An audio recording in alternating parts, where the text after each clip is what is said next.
combien Dieu est grand. Oh Jésus, la terre proclame sa gloire. Combien le Seigneur est grand. Oh merci Seigneur. Merci Jésus. Célèbre le Seigneur là où tu es. Proclame sa gloire. Le roi dans sa beauté, vêtu de majesté, la terre est dans la joie, la terre est dans la joie. Sa gloire resplendit, l'obscurité s'enfuit au son de sa voix, au son de sa voix. Le roi dans sa bonté ensemble. Le roi dans sa beauté, vêtu de majesté, vêtu de majesté. La terre est dans la joie, la terre est dans la joie, la terre est dans la joie. Sa gloire resplendit, sa gloire resplendit. L'obscurité s'enfuit, l'obscurité s'enfuit au son de sa voix, au son de sa voix, au son des chantons. Combien, combien Dieu est grand. Chantons-le, chantons-le. Combien Dieu est grand. Et tous verront, et tous verront combien, combien Dieu est grand. Car d'âge en âge il vit, car d'âge en âge il vit. Les temps lui est soumis, alléluia. Les temps lui est soumis. Commencement et fin, commencement et fin, commencement et fin. Céleste Trinité, céleste Trinité. Dieu d'éternité, alléluia. Dieu d'éternité. Il est l'agneau divin, il est l'agneau divin, il est l'agneau divin. Chantons combien, combien Dieu est grand. Chantons-le, chantons-le, combien Dieu est grand. Et tous verront combien, combien, combien, combien Dieu est grand, Dieu est grand. Combien, combien Dieu est grand, combien Dieu est grand, Dieu est grand. Chantons-le combien, chantons-le combien Dieu est grand, et tous verront combien, combien, combien Dieu est grand. Son nom est tout puissant, son nom est tout puissant. Il est digne de louange, digne de louange. Je chanterai combien Dieu est grand. Son nom est tout puissant, son nom est tout puissant. Il est digne de louange, digne de louange. Moi je chanterai quand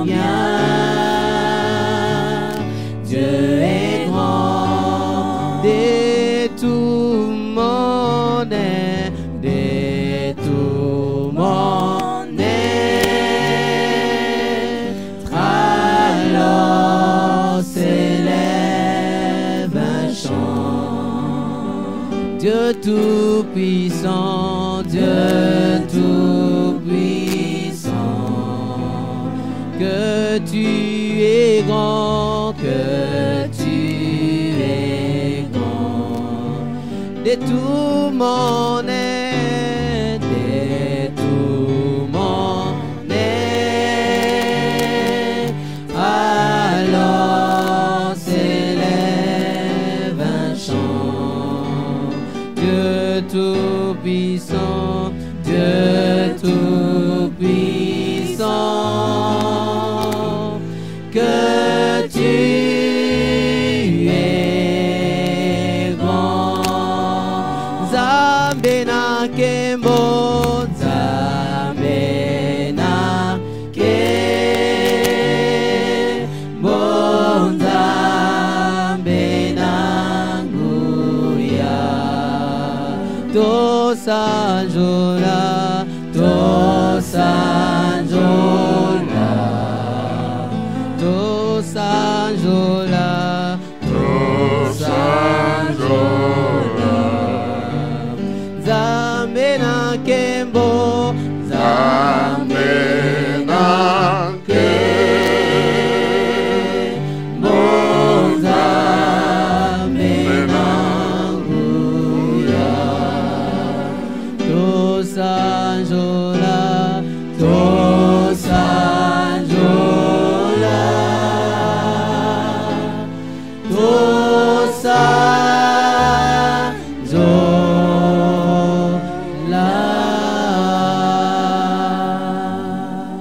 Oui, là où vous êtes, là où vous nous suivez, élevez votre voix.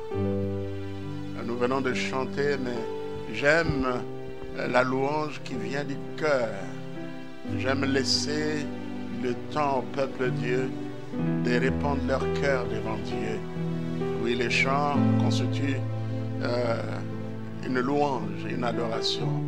Mais c'est beau aussi que nous puissions dire avec nos propres mots notre amour pour Dieu, proclamer sa grandeur, proclamer sa sainteté, proclamer sa fidélité. Alléluia, alléluia, alléluia, alléluia. Les cieux des cieux ne peuvent les contenir. Il est le Dieu omnipotent, omniprésent, omniscient. Il est le Dieu souverain. Il est souverain. Il fait ce qu'il veut. Il est le Dieu transcendant. Il est au-dessus de tout. Il est au-dessus de tout. Alléluia, alléluia. Son trône est un trône d'équité, un trône de justice. Alléluia, alléluia. Il est l'alpha et l'oméga, le commencement et la fin. Alléluia. Merci Seigneur. Gloire à Jésus. Gloire au Seigneur. Alléluia. Merci Seigneur. Alléluia. Merci Jésus. Alléluia. Merci Seigneur. Alléluia. Nzambe nanke monza mena guya tosa jola tosa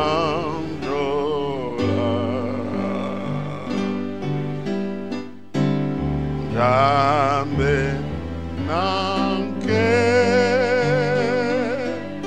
bonda bena guya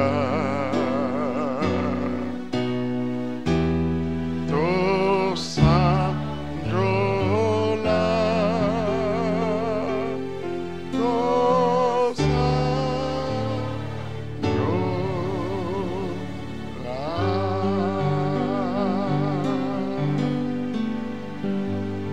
Très bientôt, nous allons chanter devant le trône de Dieu et le trône de l'agneau. Jean, dans la vision qu'il a eue d'Apocalypse, il a vu une foule innombrable, des milliards et des milliards, qui étaient devant le trône et adoraient le trône. Et c'est ce que nous allons faire d'ici là, parce que Jésus revient. Jésus revient bientôt. Nous voyons déjà des signes annonciateurs de sa venue. Et un des signes, c'est cette pandémie qui a mis tout le monde à genoux.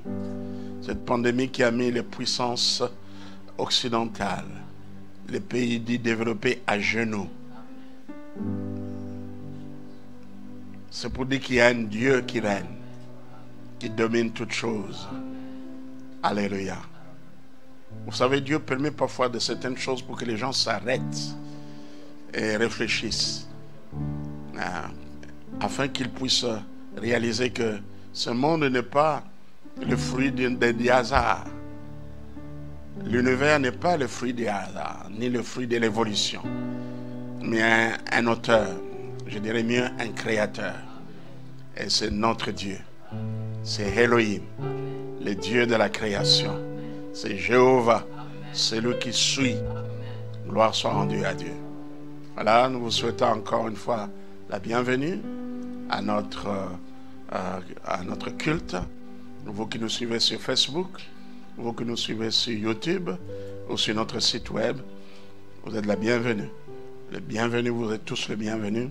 C'est le premier dimanche du mois de mai. Les années,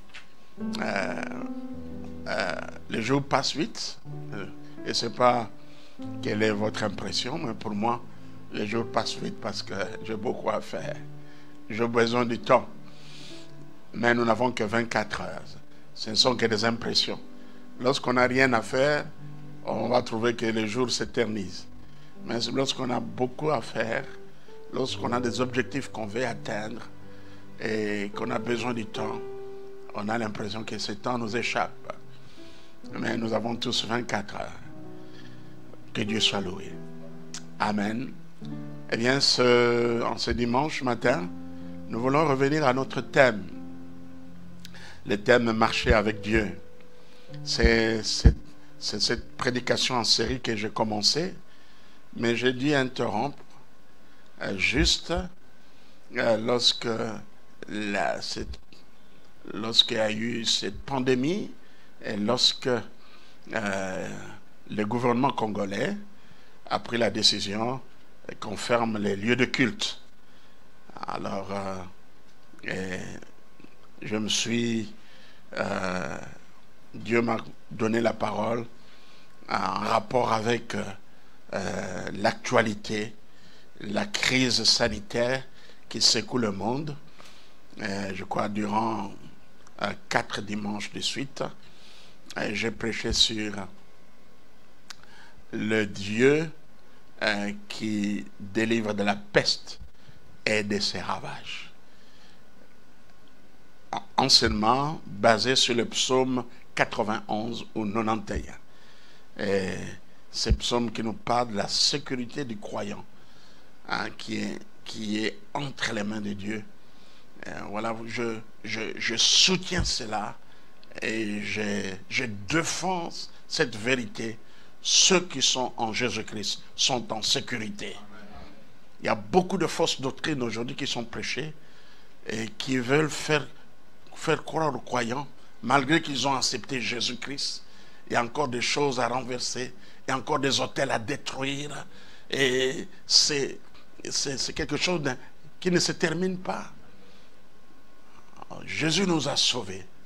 Lorsqu'on expérimente la vraie conversion, lorsque l'homme se détourne du péché pour se tourner vers Dieu, lorsque l'homme marche avec Dieu, cet homme-là est en sécurité. Qu'on ne vous trompe pas. Vous savez, qu'on ne lit pas les difficultés du présent. Même avant la pandémie, cette pandémie, nous, le Congolais, on avait déjà des problèmes. C'est un évangile bon marché qui fait croire aux hommes que si les choses ne marchent pas, c'est parce que c'est votre oncle, c'est votre tante, c'est votre frère, c'est votre mère, c'est votre père. Hein? Non. Le chômage, c'est une réalité. Hein? Les industries qui étaient ici, à partir de la zarénisation, ont été détruites. Il y a eu le pillage, il y a la mégestion du pays.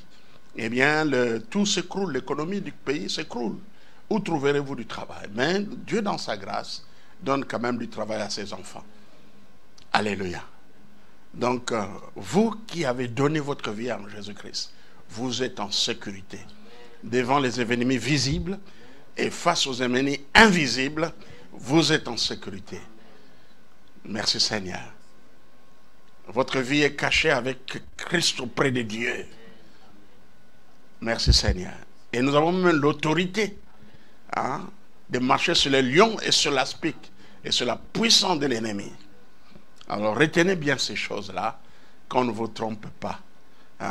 Qu'on ne vous trompe pas avec des enseignements qui est derrière ma misère, qui est derrière ma souffrance. Ah non, là la pensée que Tata Moissi, à vous qui ne connaissez pas Lingala, c'est la tante maternelle. C'est un évangile bon marché. Et surtout l'Africain qui veut qu'il y ait toujours un bouc émissaire pour tout problème qu'il rencontre. Vous savez, il y a beaucoup de faits que nous rencontrons, ce sont des faits qui n'ont aucun lien avec la spiritualité ou bien le monde des ténèbres. Ce sont des réalités de chaque jour. Voilà. Donc, je disais que nous voulons revenir à notre message, marcher avec Dieu. Et aussi, il y a eu la Pâque. Nous avons eu un séminaire de Pâques. Et les dimanches de Pâques. Voilà, ce qui fait que ça fait longtemps aujourd'hui. Je vais faire une récapitulation de l'enseignement que nous avons vu. Et je vous rappelle aussi que à l'église où Dieu nous a établis comme bergers, les thèmes pour cette année 2020, nous avons l'habitude de choisir un thème pour l'année, pour chaque année. Et beaucoup de mes enseignements, beaucoup de mes prédications se convergent vers ce thème-là. Cela ne veut pas dire que toute l'année, nous sommes cramponnés à ce thème, mais nous laissons aussi guider par le Saint-Esprit. Nous laissons guider par le Saint-Esprit. Mais lorsque nous arrivons à la fin de l'année, le bilan serait que, en ce qui concerne les messages, la plupart des prédications étaient en rapport avec le thème de l'année. Notre thème pour l'année 2020 était l'obéissance. L'obéissance, avec comme texte d'or, verset d'or, 1 Samuel, chapitre 15, verset 22, là où il est dit « L'obéissance vaut mieux que les sacrifices. » Et l'observation de la parole de Dieu vaut mieux que les graisses des béliers. Voilà notre thème. L'obéissance vaut mieux que le sacrifice. Et alors, j'ai commencé une série d'enseignements intitulée « Marcher avec Dieu ». Et pour ce texte, le message, le un verset de base, c'est Genèse chapitre 21, verset 24. Genèse chapitre 21, 24. Et Genèse 21 parle de cet homme Enoch. La Bible ne dit pas beaucoup de choses sur cet homme, c'est quelques versets seulement, mais ce sont de précieux versets. Genèse chapitre 5, verset 21 à 24. La Bible dit, Enoch, âgé de 65 ans, engendra Méthusélah. Enoch, après la naissance de Méthusélah, marcha avec Dieu 300 ans. Il engendra des fils et des filles. Tous les jours d'Enoch furent de 365 ans. Enoch marcha avec Dieu, puis il ne fit plus parce que Dieu le prit. Gloire soit rendue à Dieu. Donc, dans ces quelques versets, 21 à 24, on répond deux fois, marcher avec Dieu. au verset 22, on dit, Enoch, après la naissance de Methushélah, marcha avec Dieu 300 ans. C'est-à-dire que c'est le début de sa rencontre avec Dieu, de sa consécration à Dieu. Et le verset 24 nous dit, Enoch marcha avec Dieu, puis il ne fut plus parce que Dieu le prit. Que Dieu soit loué. Et vous savez, dans la Bible, il y a Enoch qui n'a pas connu la mort. Lorsque nous lisons, il y a deux personnes qui n'ont pas connu la mort. Il y a Enoch et Élie. Ils n'ont pas connu la mort. Et Dieu les a, Enoch, la Bible ne dit pas comment il fut pris. Mais si nous comparons avec Élie, nous savons quand même comment il fut pris. Il est monté au ciel. La Bible décrit l'enlèvement. Alors, notez que l'enlèvement d'Enoch et l'enlèvement d'Élie sont des préfigurations de l'enlèvement du croyant. Selon 1 Thessaloniciens chapitre 4 verset 13 et jusqu'au verset 17, et nous serons enlevés, les morts en Christ ressusciteront, et nous les vivants qui resterons dans l'attente du Seigneur, nous serons enlevés ensemble avec eux dans les nuées à la rencontre du Seigneur.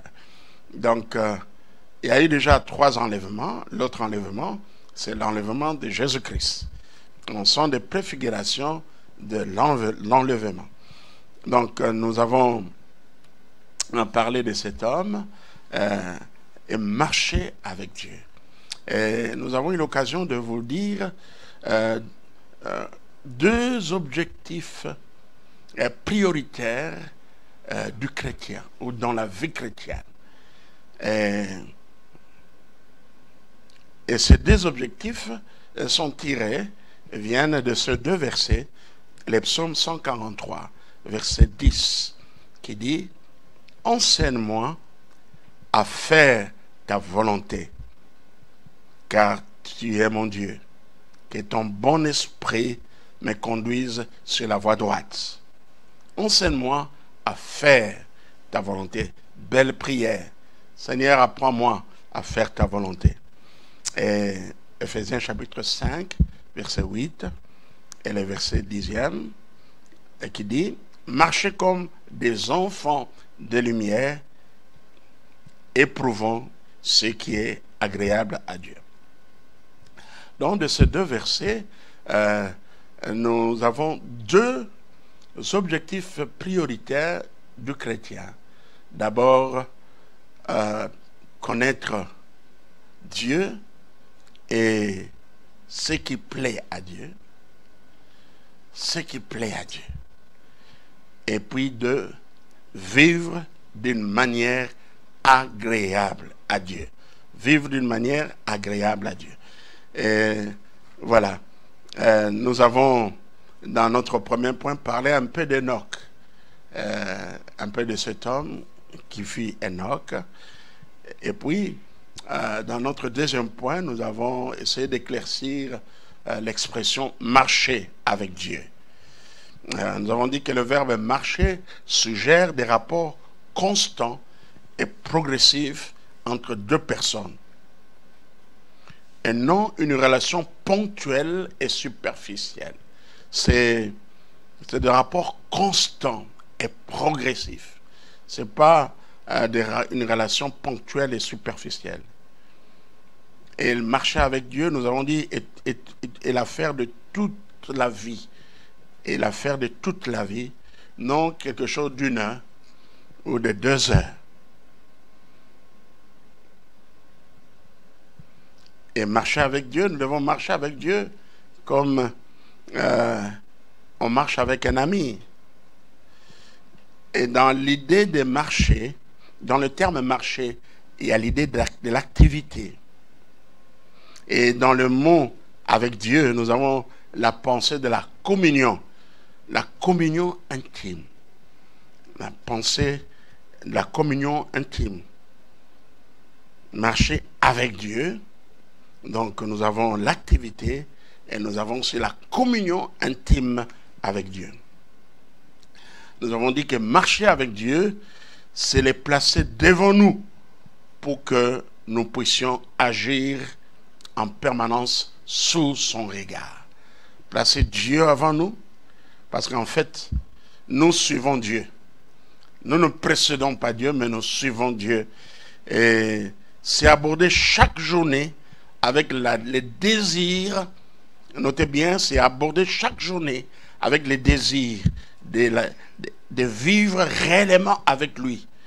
De vivre réellement avec lui. C'est chercher sa pensée et ne pas quitter sa main paternelle. Ne pas quitter les contacts avec lui. Donc marcher avec Dieu, c'est entretenir une relation vraie avec Dieu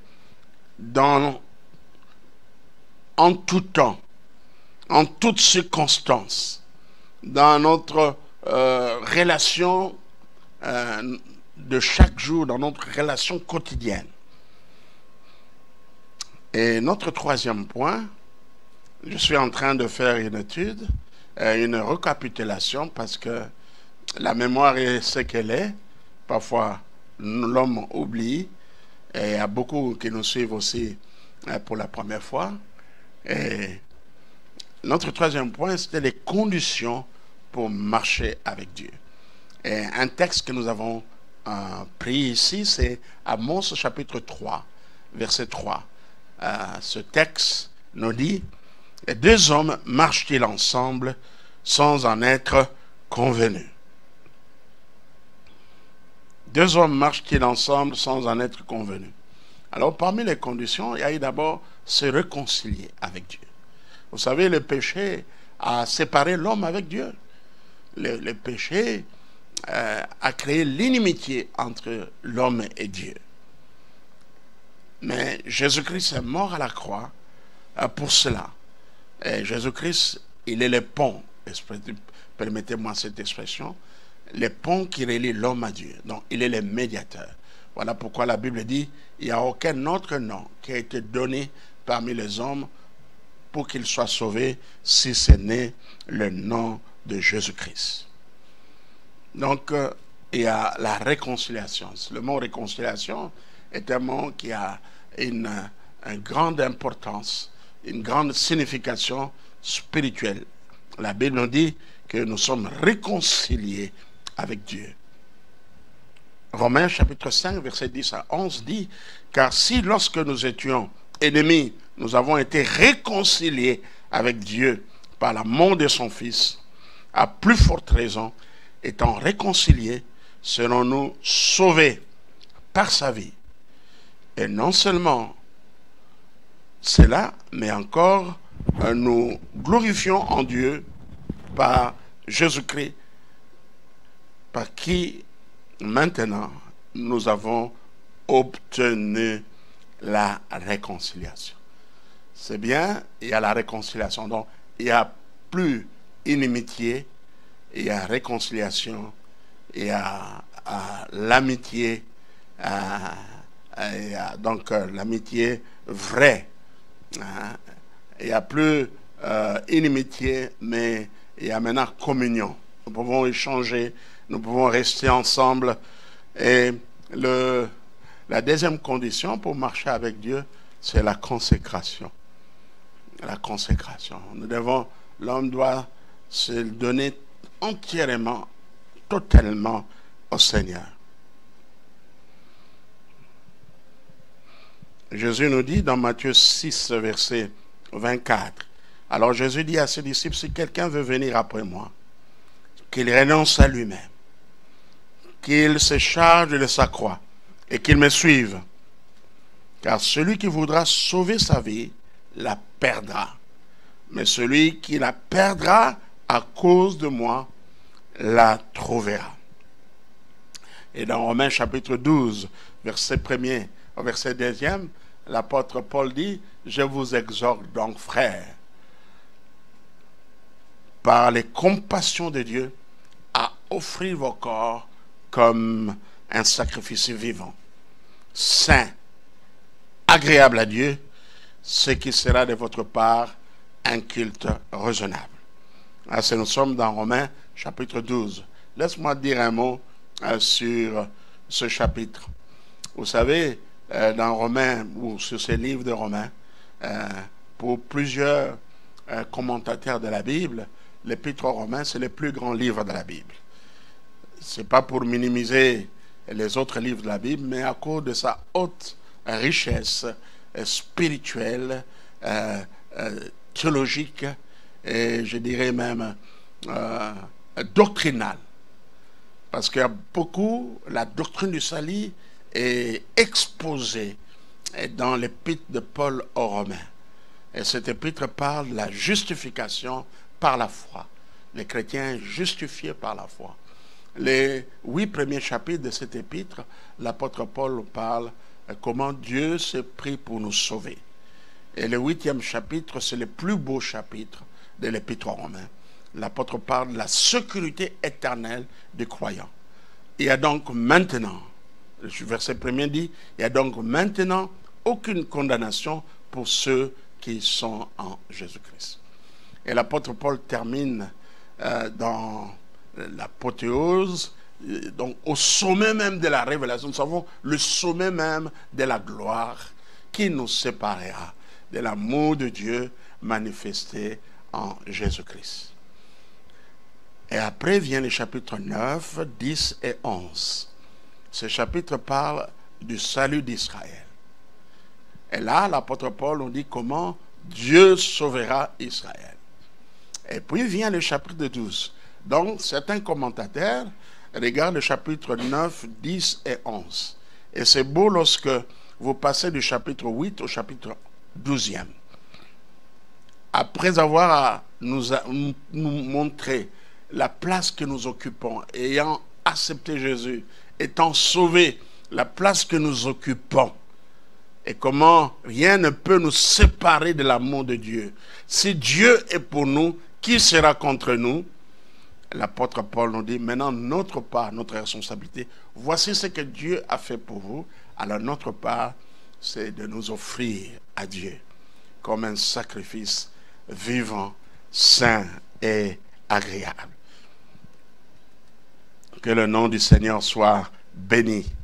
Je crois que lorsque j'ai apporté cela, je vous ai rappelé l'histoire d'un homme, d'un martyr, Polycarpe. C'était un disciple de Jean-Baptiste.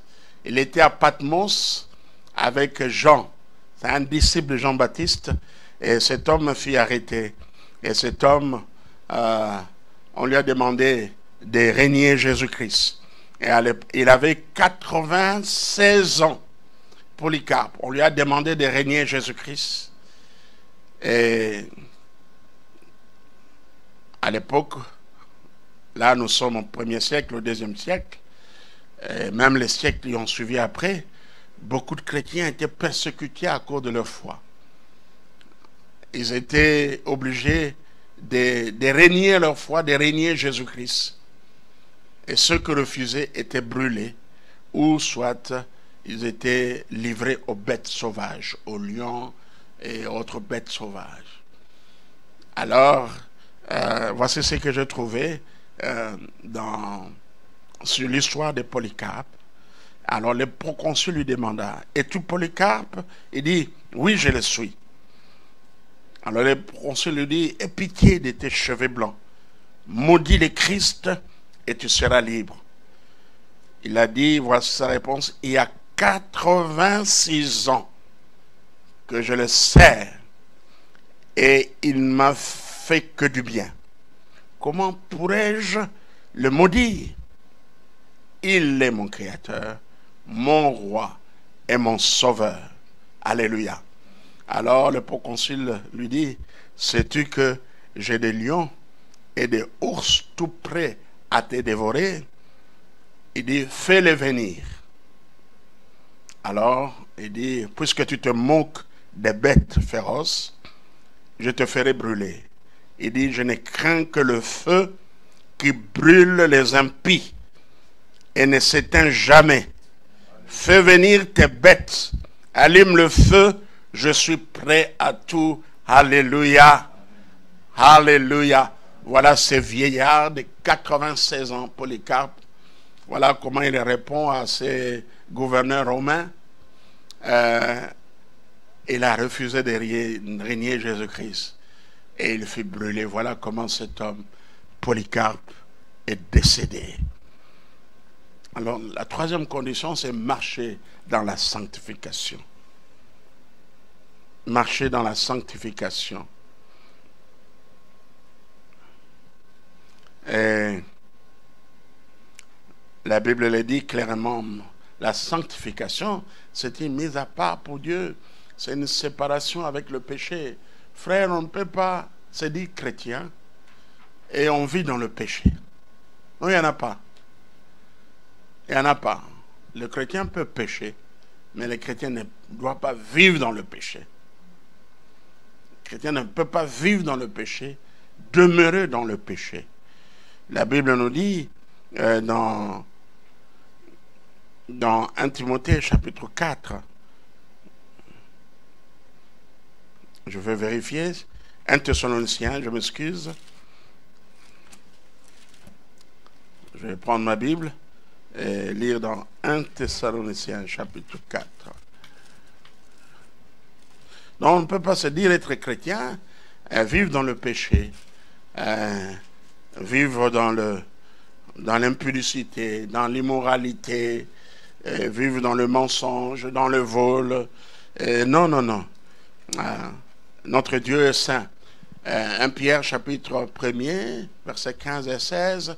Puisque celui qui vous a appelé est saint, vous aussi soyez saints dans toute votre conduite. Oui, je suis dans 1 Thessaloniciens chapitre 4, verset 1er, et les versets qui viennent après. La Bible dit ceci: au reste, frères, puisque vous avez appris de nous comment vous devez vous conduire et plaire à Dieu, j'aime cela, hein, comment vous devez vous conduire. Il y a une conduite propre aux enfants de Dieu. Il y a une conduite propre aux enfants de Dieu. L'enfant de Dieu n'est pas dans la bagarre. Moi, je me demande, je me plains de ces hommes qui frappent leurs femmes.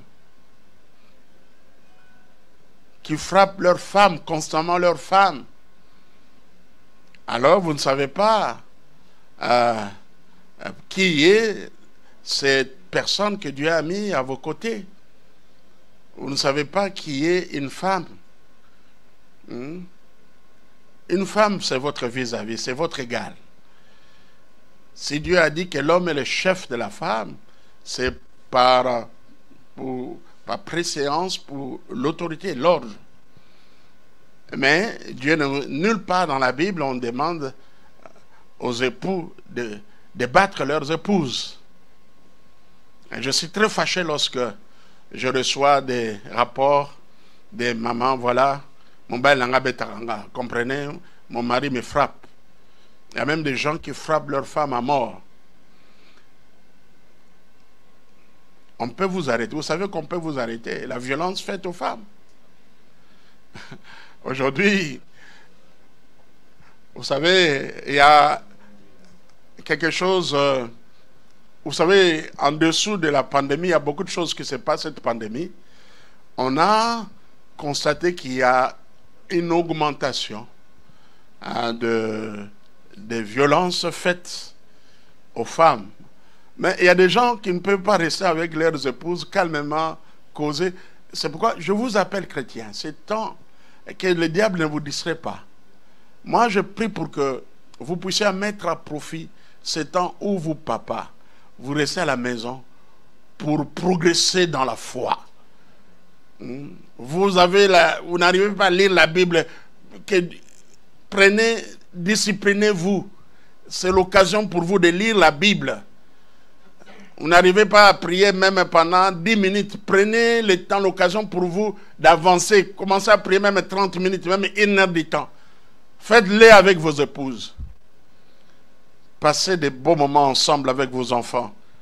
Dans la présence de Dieu. C'est le temps on doit vraiment organiser les cultes de famille.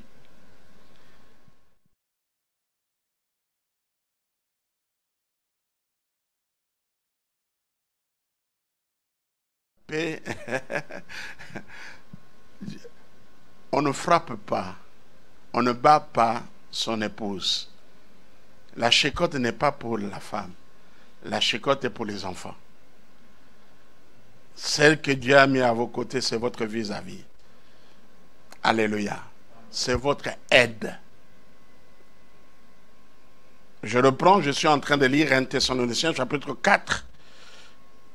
À partir du verset 1er, au reste, frères, puisque vous avez appris de nous comment vous devez vous conduire et plaire à Dieu, et que c'est là ce que vous faites. Ah, bravo pour les Thessaloniciens. Nous vous prions et nous vous conjurons au nom du Seigneur Jésus de marcher à cet égard de progrès en progrès. Alléluia. Alléluia.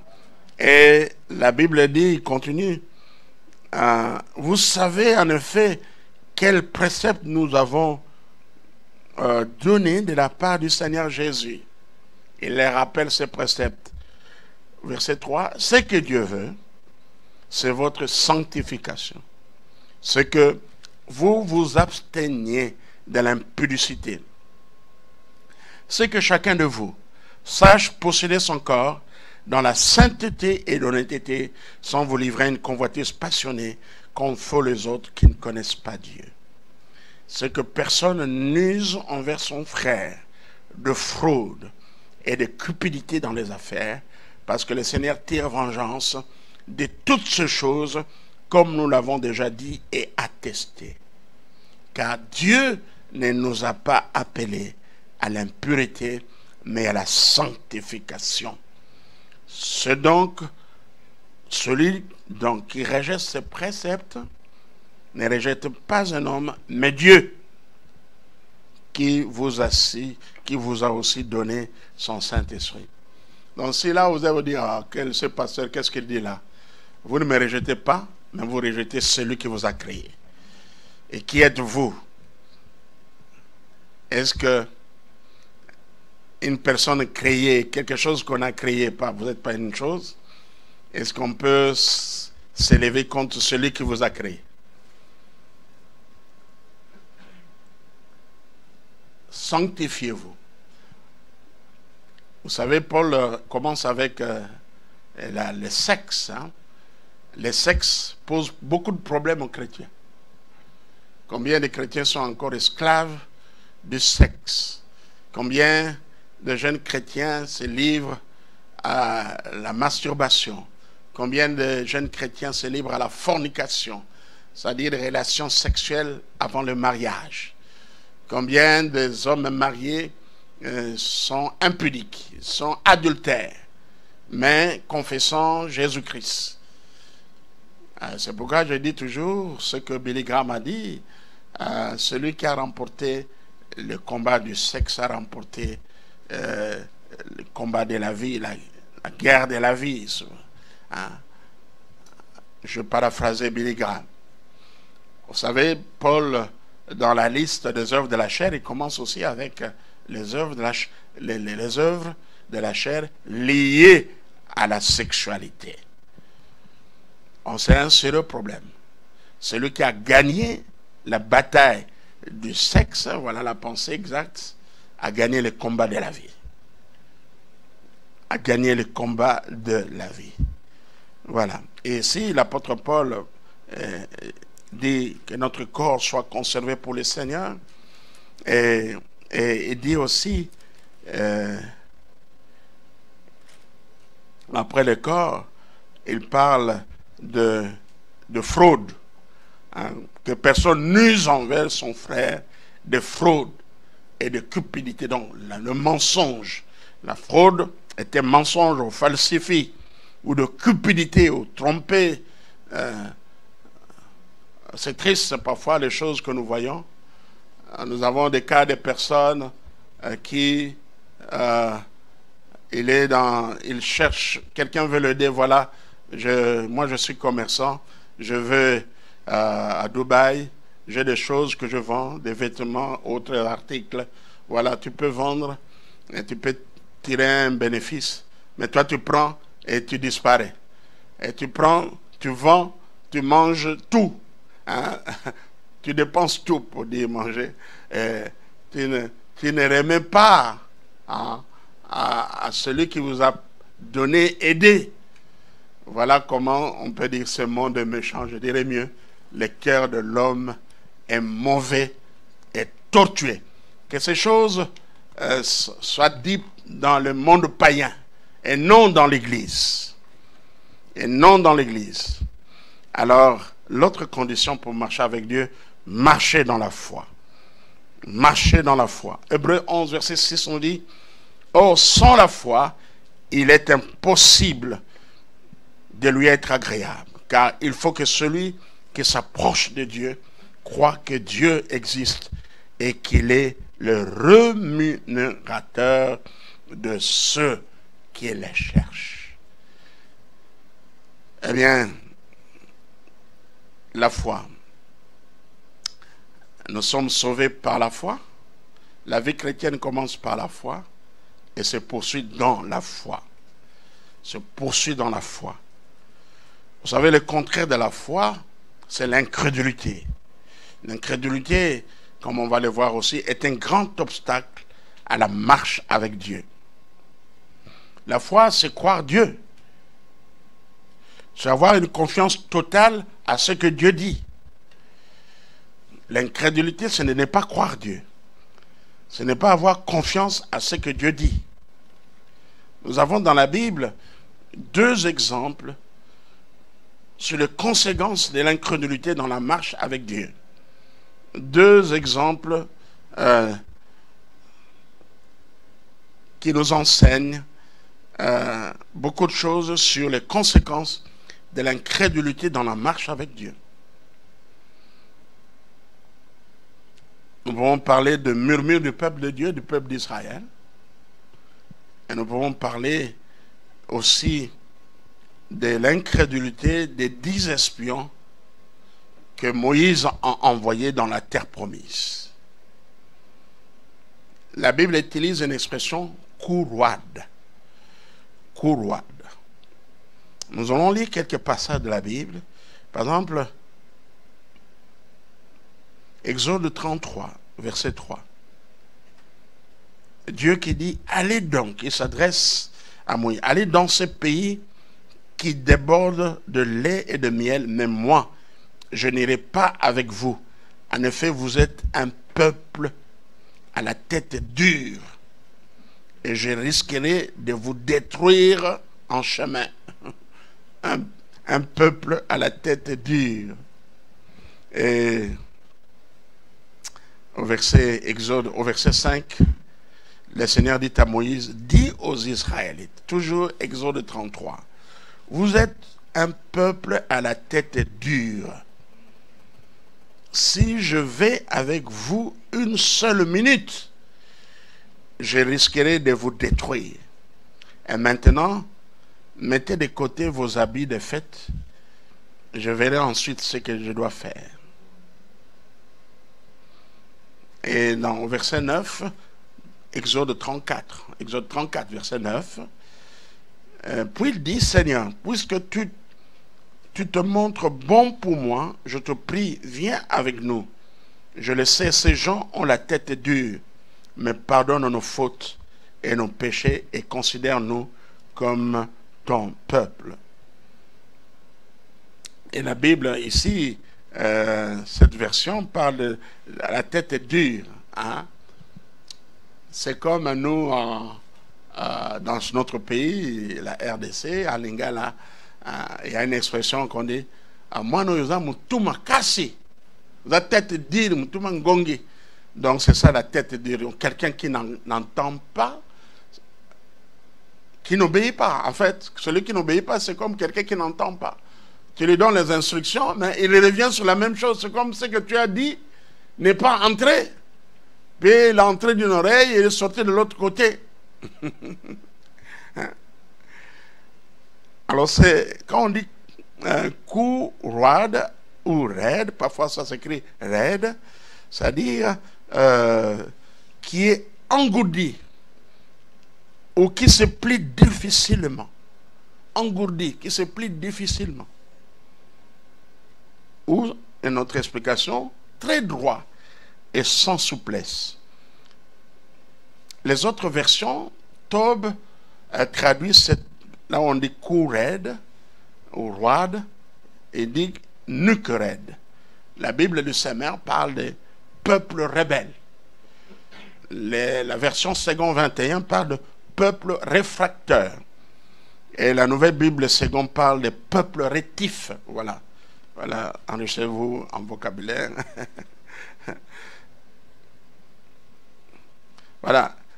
Donc, pour marcher avec Dieu, il faut avoir la foi. Il faut croire. Nous connaissons les conséquences des murmures du peuple d'Israël. Plusieurs ne sont pas entrés dans la terre promise. Ils ont erré 40 ans dans le désert. Ils ont erré 40 ans dans le désert. Et aussi, c'est triste. Voilà. Il y a une cinquième condition, c'est marcher dans l'obéissance à sa parole. Marcher dans l'obéissance à sa parole. 1 Samuel chapitre 15, versets 22 à 23. L'Éternel trouve-t-il du plaisir dans les holocaustes et les sacrifices, comme dans l'obéissance à la voix de l'Éternel? Voici, l'obéissance vaut mieux que le sacrifice, et l'observation de sa parole vaut mieux que la graisse de bélier. Car la désobéissance est aussi coupable que la divination, et la résistance ne l'est pas moins que l'idolâtrie et les théraphim. Puisque tu as rejeté la parole de l'Éternel, il te rejette aussi comme roi. Donc, pour marcher avec Dieu, il faut obéir à Dieu. Il faut faire sa volonté. Il faut faire ce qui lui plaît. Voilà pourquoi Jacques nous dit dans le chapitre 1er, Jacques chapitre 1er, verset 22, mettez en pratique la parole et ne vous bornez pas à l'écouter, en vous trompant vous-même par de faux raisonnements. Et alors Jacques nous donne une belle image, il donne une illustration. Il dit, celui qui n'écoute pas la parole de Dieu, il ressemble à quelqu'un qui, après s'être miré, il oublie comment il est, son visage, il ne sait plus. Donc il est dans la confusion. Il est dans la confusion.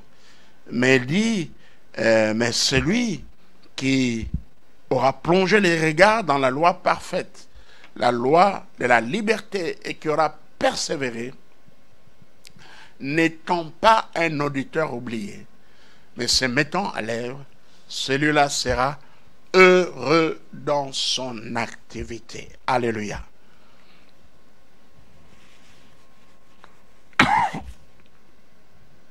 J'aime la manière dont Jésus-Christ a terminé ces grands sermons qu'on appelle les sermons sur la montagne. Les sermons sur la montagne. Il dit que celui qui va mettre cette parole en pratique ressemble à quelqu'un qui a bâti une maison sur le roc. Le vent est venu, le vent a soufflé, le torrent est venu frapper la maison, mais cette maison a résisté. Celui qui n'écoute pas la parole, c'est quelqu'un qui a bâti sa maison, ressemble à quelqu'un qui a bâti sa maison sur le sable. Et nous pouvons lire cela. Nous allons lire cela dans Matthieu chapitre 7.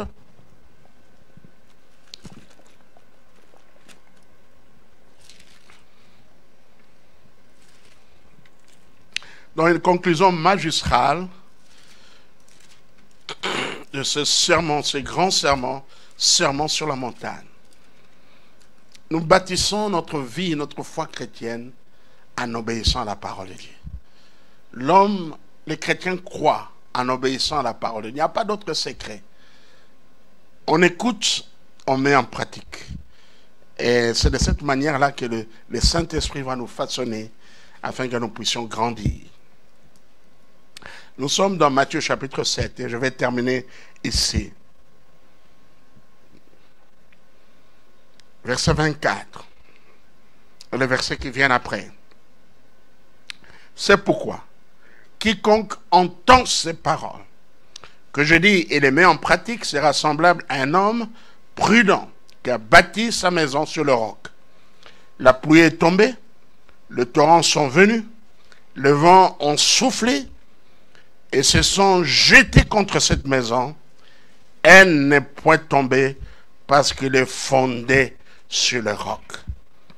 Mais quiconque entend ces paroles que je dis et ne les met pas en pratique sera semblable à un homme insensé qui a bâti sa maison sur le sable.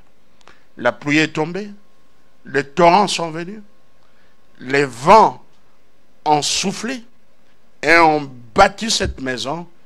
Elle est tombée et sa ruine a été grande. Alléluia. C'est là où nous trouvons pourquoi certains progressent, la raison pour laquelle certains chrétiens progressent et d'autres régressent. Voilà les secrets de cela. Lorsqu'on met la parole de Dieu en pratique, on devient fort. On peut tenir devant les tentations diverses. On résiste devant les intempéries spirituelles. Permettez-moi cette expression. On résiste devant ces intempéries spirituelles. Mais lorsque on ne met pas la parole de Dieu en pratique, eh bien, c'est triste. La Bible appelle ces gens-là, ils sont comme des insensés. Insensés qui bâtissent des maisons sur le sable. Nous devons bâtir notre foi sur Jésus-Christ. Nous devons bâtir notre foi sur la parole de Dieu. La foi grandit en mettant en pratique la parole de Dieu. Et vous allez grandir, vous serez forts. Vous serez forts. Et ceux qui mettent en pratique la parole de Dieu marchent avec Dieu. Marchent avec Dieu. Comment on peut marcher? Est-ce que Dieu peut marcher avec un impudique? Non, non, non. Dieu marche avec des gens qui sont sanctifiés. Alléluia. Ah, moi, je n'aimerais pas marcher avec quelqu'un qui n'a pas un bon témoignage, un escroc à mes côtés, un impudique à mes côtés. Ah non. Mais on est fiers lorsqu'on marche avec des gens qui sont intègres. Des gens qui sont intègres, des gens qui sont honnêtes, des gens qui sont respectables. Eh bien, on est fiers d'être à côté d'eux. Je ne m'adresse pas aux païens, mais j'adresse aux chrétiens, à ceux qui se disent chrétiens. C'est pourquoi Paul dit, je ne vous dis pas de vous séparer avec les païens de ce monde. Oh, j'aimerais bien être avec cet escroc, cet impudique, et même, je voulais parler des Koulouna, ces jeunes voyous, leur parler de Jésus-Christ. Mais je n'aimerais pas vivre avec un homme qui se dit pasteur, qui se dit diacre ancien, mais il est connu comme le coureur de jupons, comme un voleur, un escroc, qui prêche l'évangile. Je n'aimerais pas m'asseoir avec cet homme-là. Ah, c'est la parole de Dieu qui me dit de vous séparer avec des personnes qui se disent frères, mais sont impudiques. Je crois que c'est important que je lise cela. Oh, mais pasteur m'a amené à Zoloba. Voilà.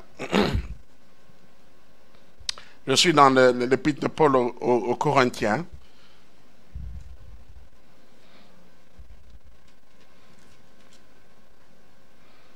À part 1 Corinthiens chapitre 15.